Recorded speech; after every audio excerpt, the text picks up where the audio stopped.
That sweet, sweet sugar, yes, it tastes so fine. But nature's fruity bounty might just change your mind. Full of vitamins and fiber, helps us work and play. It's a healthier option we can eat all day.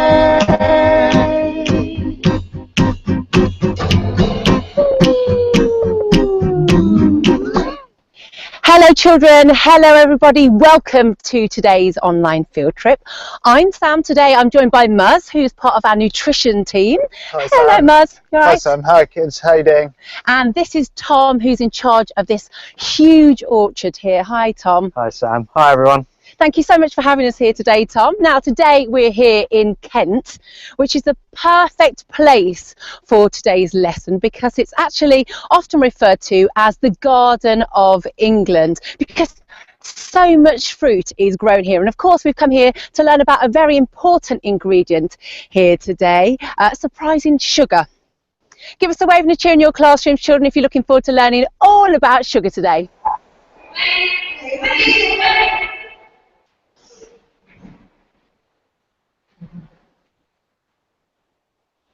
Great stuff. Well, before we start today's lesson, let's meet all of you. Let's go to our first school, which is Loddon Primary School. They're in Reading and it's Miss Binmore's class taking part. Hello, children.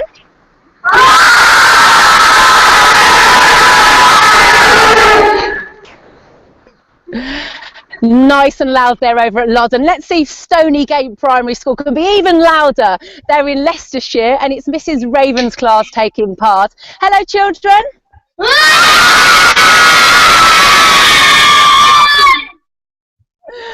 There was less children in there, but I think they actually did beat them. Let's even get even louder from Main D Primary School, and they're in Newport, and it's Miss Debnam's class taking part. Hello, everybody.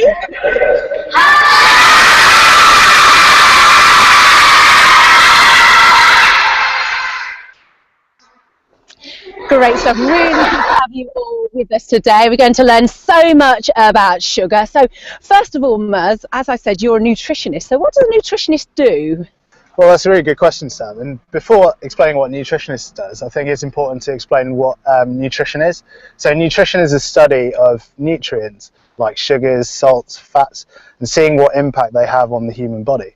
So nutritionists should be able to give people guidance on what to eat and how much to eat with regards to their health. Fabulous. So it's a really important job then. Yes. What are we going to be learning today in today's lesson? So in today's lesson, we're going to be covering off what the different types of sugars are, one which we should be consuming in moderation, and one which we find naturally present in fruits and vegetables. Then we'll be learning about which is which and how to read a product label. And finally, we'll be learning about why fruit is actually a really good way of satisfying your sweet tooth. Great stuff. So I think we're going to be sort of kind of sugar experts at the end of this then.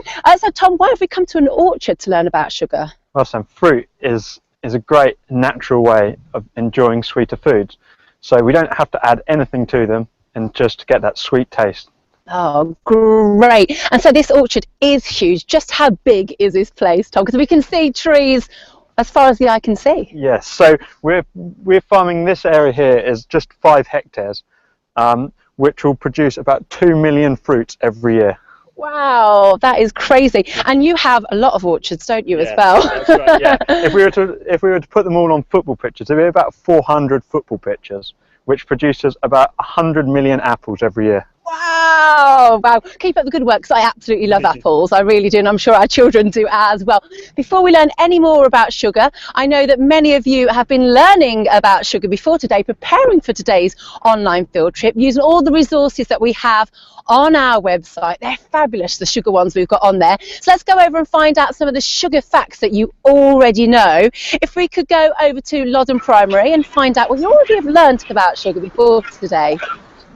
When you cut down sugar cane by hand, you set the sugar cane on fire first to kill all the leaves and scare the snakes away. Oh, this is a really great fact. I think that was Izzy. Let me find out if this is right, Izzy. Maybe Tom can help us with this. So, Tom, Izzy at Loddon Primary said that when you could cut down a sugar cane, you set the canes on fire, first of all, to make sure that you scare away snakes. Is that right? That is true, yeah. Luckily, we don't have anything quite so bad around here, yeah. I was literally lifting my feet up there and off the ground just in case there was a snake. Do you have to worry about anything in the orchard? The only thing is the occasional wasp sting, but yeah, it's fairly tame compared to snakes. Yeah, wasps are far better than snakes. That's a really, really great fact. Great learning, Loddon. Let's get a fact from Stony Gate Primary now. Secret sugar is hidden in lots of foods.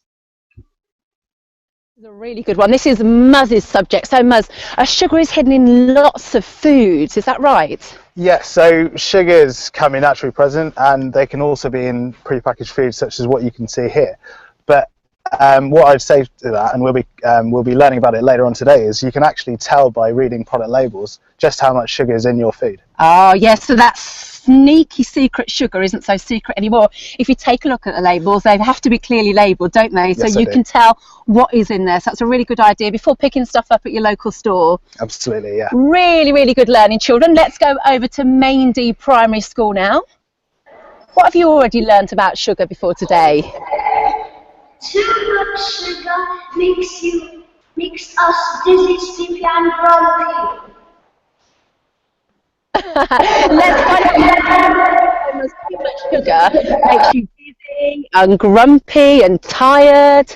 Well, that's actually really interesting, and what I could suggest to that is when you do eat products with added sugars in them, I think you should probably write down in potentially a diary or something how you feel before and after, just to see how if it is the actual sugar that's making an impact on you feeling a bit more dizzy and a bit more tired. That's a really, really good idea. So, okay, keep a diary, see how you feel, and then you know what, if it made you feel dizzy and grumpy, don't, maybe then leave off it. Mm-hmm. Really, really good learning, children. You've done a great job before today. Let's learn some more now then. So, Maz, you mentioned there was different types of sugar, different kinds of sugar. What did you mean by that? Absolutely, and the two sugars we'll be learning about today will be added sugars and sugars that are naturally present within fruits. So from what we can see here, naturally present sugars just right in front of us in all the fruits that we can see.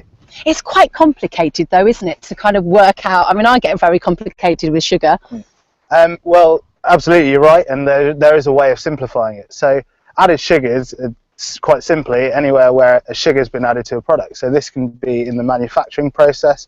It can also be when you go home and you're adding sugars to milk or your breakfast cereal. It then becomes an added sugar. What the other side of that is your naturally occurring sugars, which we're in an orchard today, and apples is a fantastic example of something which is naturally present within fruit. That's a better sugar for you. Then let's learn a little bit more about that added refined sugar now in our short video.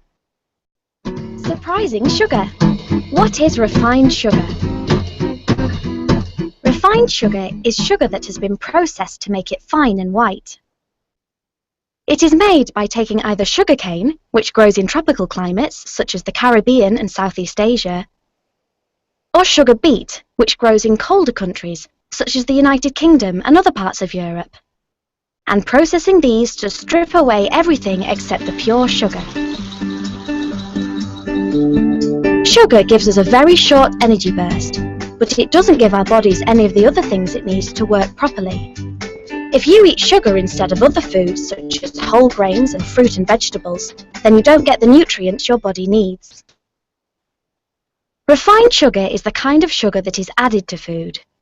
Sugar that has been added to food is the kind of sugar we need to eat only in moderation, because it can cause tooth decay as well as other health problems. It's not just sweets that contain refined sugar.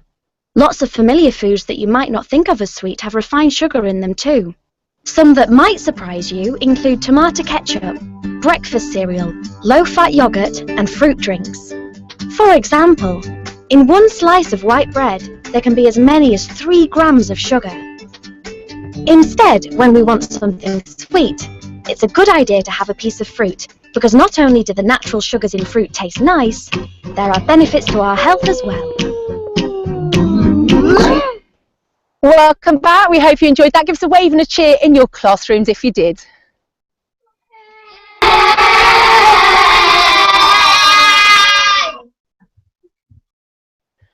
Great stuff. We're glad you enjoyed that. Now, Tom, you said that you were going to tell us why fruit is so sweet, because not all fruit is the same. I mean, if I have a nice ripe, juicy peach and take a bite, that's far more sweeter than, say, a black currant. Why is that? Well, it all depends. We're aiming for a specific level of sugar just to get the right taste. So, for example, a black currant will have about 15–16%, whereas an apple may have a minimum of 12%. And it all depends on the variety. So some varieties are naturally higher in sugar than others, so it's up to us to try and do something to sort of make them as high sugar as possible. Great. And there's a special technique to planting these trees to make sure you get juicy, sweet fruit. Yeah, so all of them are planted north to south, so that makes them mean they get the most of the sun all year round. But what we do as people at this time of year, when it's cold and the trees are actually dormant, we have guys out pruning at the moment.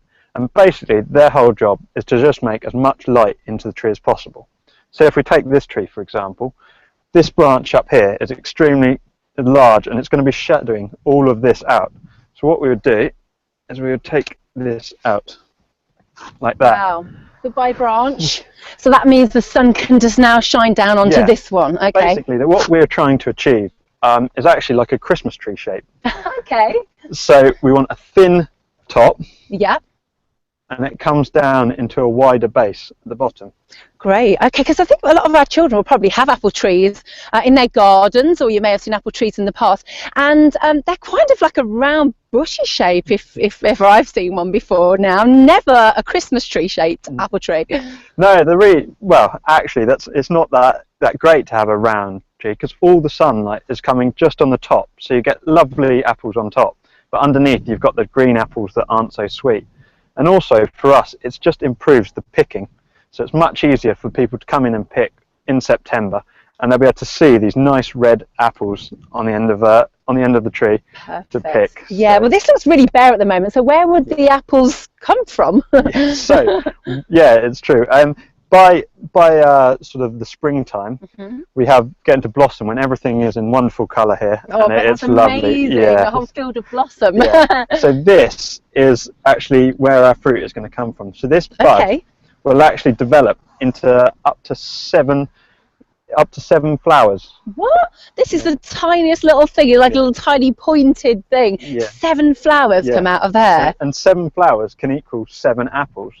Wow. So it's a lot of apples, and if you can imagine 7 apples on there, that's quite a lot. And Yes. actually it's not getting the light. So what we'll do in the summer is we'll come back and we'll take off a few apples just to get the right colour and light, so you get a nice good sized apple with nice bright red and therefore sweeter. Great. So the apples that you take off at that point, they're not ready to eat, are they? No, they're just, yeah, they don't taste very nice, and so they'll be actually mulched back in. So actually they're still being helpful into growing the fruit we are going to produce. And what we'll end up with is about 120 to 150 apples per tree. Well, on one tree, 150 apples you may have on that tree. Yeah. That is amazing. And then when they're ready, what happens then? How many people do you have come and pick them at So one we'll have time? up to about 200 people here in September, October. And we'll pick it all, and it will be taken back to our site where it's stored in cold stores, which are lower temperature. And we actually take the oxygen and CO2 out and monitor that. So it actually makes the fruit last longer. So we can actually store till April time now, so last year's fruit. So, yeah, because of course, I mean, and children are probably thinking, well, every time I go to my local store, there are apples. It would be horrible if you went and you couldn't get a packet of apples or a bunch of apples to take. Yeah. So that is a way that we make sure we get apples all year round by a fantastic sort of technique that you use in the factory. Yes, that's right, yeah. That's so fascinating. Well, thank you so much, Tom. Let's go back to Muzz now.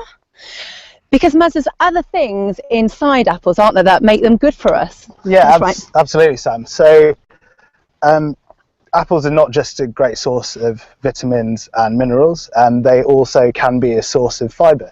So if we take a look at this particular apple here and we open it up, we can actually see that the outside layer of the apple, the skin, is a little bit more fibrous than what the inside is.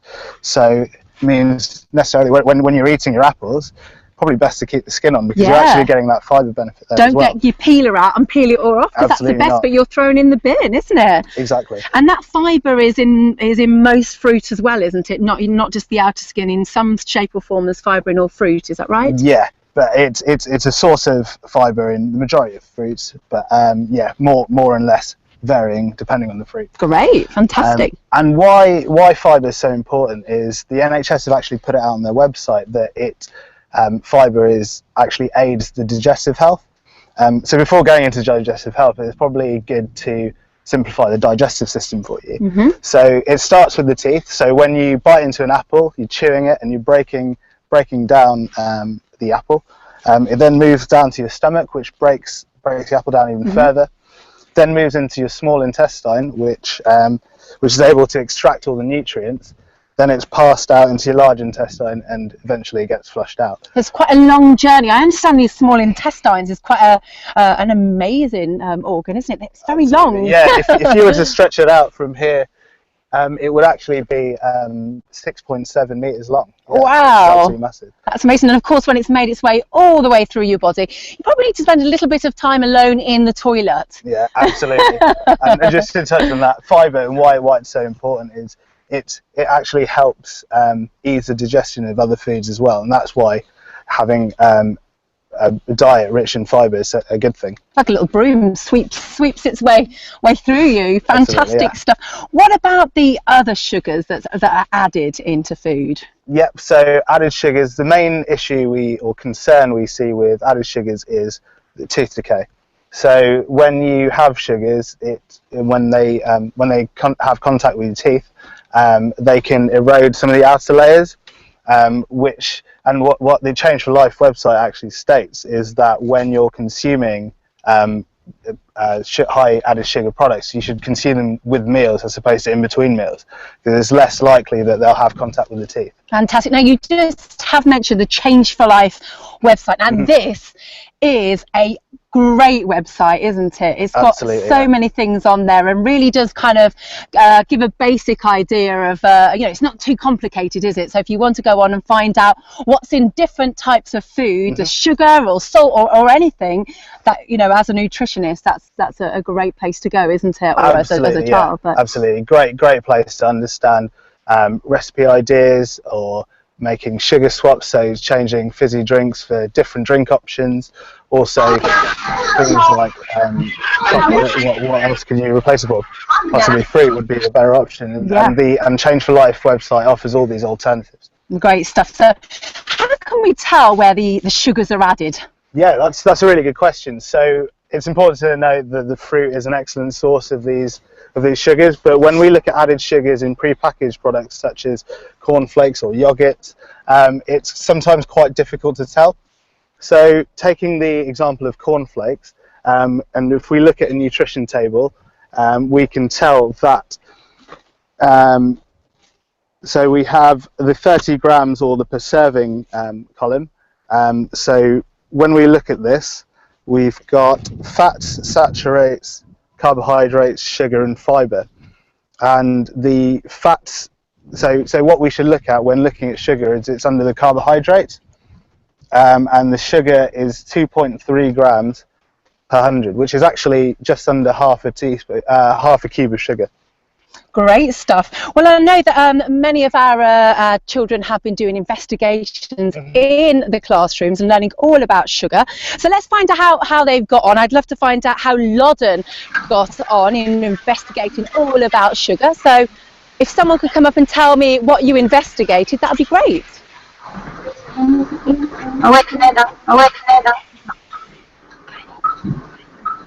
We enjoyed separating different sugar substitutions and watching them make a rainbow of colours.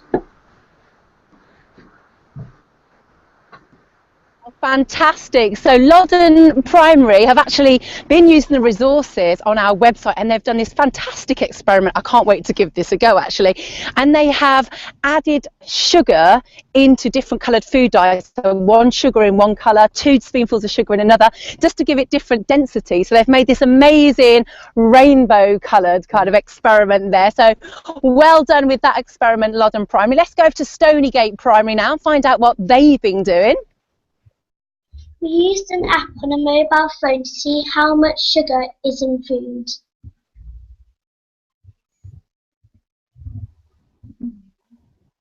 Could you repeat that one more time for me, please? We used an app on a mobile phone to see how much sugar is in food. So Stonygate have been using an app on a mobile phone, very technical indeed, to find out how much sugar is in food. Oh, well, that's really interesting, actually, and quite a good visual way of representing sugar in a much more user-friendly way, yeah. Because there's quite a good few ways, isn't there, of telling what, you know, there's on your mobile phone app, on the websites, there's lots of ways of finding out about sugar now, isn't there? So absolutely, you can be really knowledgeable about it. And one other good way, which I didn't mention previously, was if you look at the front of pack, there is colour coding on the front. So generally speaking, there are 3 colours that you could that could be in a product, and they are red, amber and green. So green is a product that's generally green is quite a healthy product and a product that we should be choosing, and one which is red is one we shouldn't really be leaning to unless it's a treat, really. Okay, so you really should stick to it. That's a really kind of simple way, isn't it, of how to read the label. Brilliant stuff. Let's go over to Maindy Primary School now and find out what they've been doing in their classrooms. Sarah.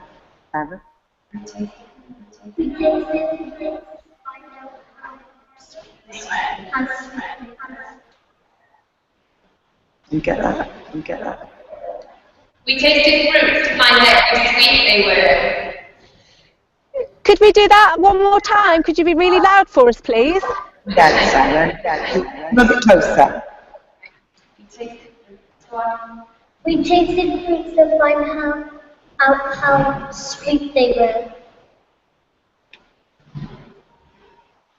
Just one more time, nice for us, please. A little bit closer. Shout it. Right, kneel down. We tasted fruits to find how sweet they were. We tasted fruits to find out how sweet they Oh, were. great stuff. So Mindy tasted fruit to see how sweet they were. And I guess they worked out which is the most sweetest and which had the most sugar in. Well done, everybody. You've been really working hard in your classrooms. So, Muzz, it's not just food, is it, that has sugar in it as well? We have to be careful with drink as well, don't we? Absolutely, that's a really good point, Sam. Because so we've got a cup here full of fizzy pop. And I'm just going to ask you, Sam, how much sugar in terms of cubes, do you think that are in this fizzy pop? About 4 cubes. 4 cubes? Well, let's just lay it out for you, and hopefully you'll have a good understanding.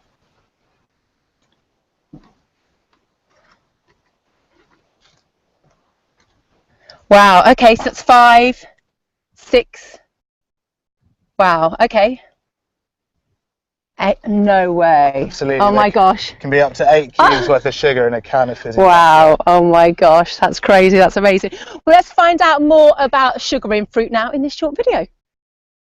Surprising sugar. Sugar in fruit. Fruit tastes sweet because it has natural sugars in it. But we shouldn't be worried about eating fruit because of its sugar. In fact, fruits are some of the very best things we can eat. Fruit contains lots of the nutrients our bodies need, including vitamins and minerals, water and fibre. Vitamins and minerals are very, very important to our bodies, and all of your favourite fruits contain them. Strawberries and blackcurrants are high in vitamin C, which helps keep our skin, teeth and bones healthy. Bananas are a good source of potassium. Potassium does a very important job, helping to keep our nerves and muscles healthy. Can you think of some of the things you need your muscles for? Running, jumping, chewing, blinking. You need muscles to be able to move your whole body. Fruit also contains fibre. Fibre is very important and is only found in foods that come from plants. Fibre that is found in fruit can keep your digestive system healthy and helps prevent digestive problems. 5 to 11-year-olds need about 20 grams of fibre every day. An apple contains around 4 grams of fibre, whereas a bar of chocolate contains almost none, around 0.14 grams. So the next time you want to eat something sweet, why not eat a piece of fruit to fuel your body with goodness and energy? Welcome back, children. We hope you enjoyed that. Now, as it seems like fruit is a pretty good choice of either a snack or as part of a meal, but how can we tell about those hidden added sugars then, as you said? Absolutely. Well, the best way to look at them is to look at product packaging, and the label should really give you a really good understanding of how much sugar is actually within a product. Okay. So if we take a look at the cornflakes, for example, the nutritional panel on the cornflakes, what we look for is the per serving, which is the per 30 grams section. So here we can see it's got listed out the fats, the saturated fats, the carbohydrates, and where sugar fits is actually under the carbohydrates. So we can see here that there's actually 2.3 grams per portion of sugar within a portion of cereal. So it's important to note that it's an amount of sugar, but we shouldn't be adding any more sugar onto this breakfast cereal. Because it's already got in there. You don't want to be sprinkling it all on and just going, oh, I need some sweetness to this. Absolutely not. There's enough sugar in here to satisfy the normal breakfast, yeah. Okay, and is there a simpler way? Because that seems quite complicated, having to go through all the stuff on the back of the label. Yeah, absolutely. And what makes it simpler is the front of pack. So as you can see on the front of pack, it uses a color coding system. So here we can see that this product scores a green for fats, a green for saturated fats, an amber for sugar, and an amber for salt.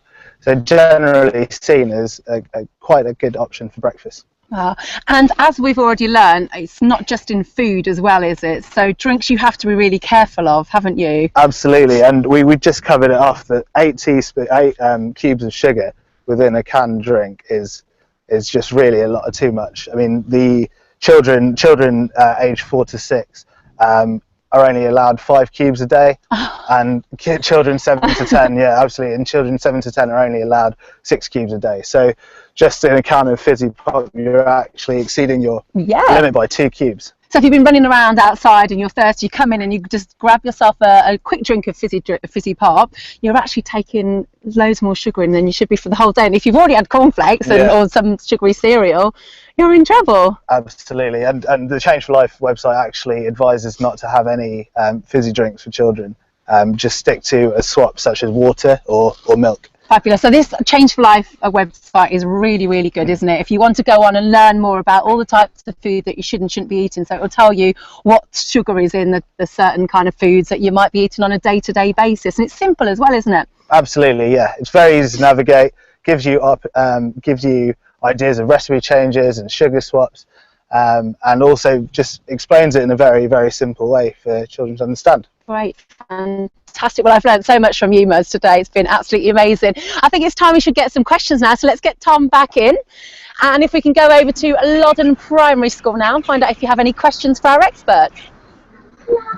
How much sugar does an average person eat every day, and how much should we eat?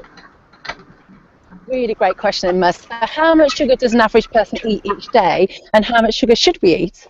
Yeah, that's a really good question. So it's been shown in previous research that children can consume up to 60 grams worth of added sugar per day. And as we've spoken about, that's roughly, maths right here, that's roughly 15 cubes worth of sugar. Wow. And when we say that they should be consuming anywhere between 5 or 6 cubes of sugar. Oh, wow. So we're definitely exceeding the sugar intakes a lot more than we should be. Great, so really great question. Let's go over to Stonygate Primary School now. Do we have a question for our experts? Is all sugar bad for you? This is a really great question. So Tilly would like to know, is all sugar bad for you, Muz?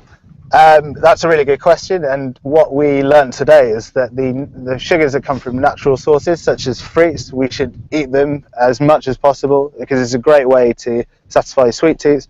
Not just this, but things like carrot sticks also, vegetables which contain these naturally occurring sugars as well. What we should eat in moderation are things that have been sugars that have been added to products. So as you saw, your fizzy pop, we shouldn't really be having those. We should be avoiding those, or your breakfast cereals. And you can see how much sugar there is by actually reading the product label. Really great advice there. And let's get our final question. Let's go to Main D Primary School now. Let's ask our experts. How does sugar get into food? Question for Tom. How much sugar do we get in fruit? It's a varying level. So it will start at about 12%, but it can go up from that. And how we get sugar in fruit is based on of an apple. 85% is water, and the rest is made up of a dry material. And part of this is carbohydrate, and some of this carbohydrate is starch. And as an apple ripens, it will automatically turn to the starch to sugar, and that's how we get sugar in our apple. Great stuff. Really great questions, and thank you so much, experts. One final question to you both. What's your favourite thing about your job, Tom? Who can't love it? Being outdoors and just creating something that you can see at the end of the year. Yeah, it's a really lovely place, especially when it's not raining. How about you, Muz? Well, I love learning about how nutrients affect the body, and I've finally found a job that actually lets me do that on a daily basis. So yeah, very happy. I think we find that it's a very important job as well, isn't it? So keep up the good work. Thank you so much for joining us, children. Sadly, we've come today at the end of today's online field trip. But don't forget, if you'd like to sign yourself up for a farm to fork trial, you can do that. Everything you need is on our website, and you'll be learning all about where your food comes from, and you have loads of fun too as well, just like the children are having on the screen right now. So make sure you do that. But from here in Kent, it's time to say goodbye from myself, Muz, and Tom. Thank you so much for joining us. Bye. Goodbye, love and family.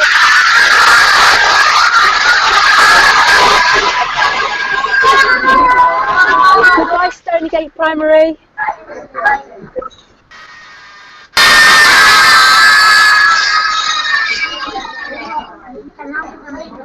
Goodbye, my Main D Primary.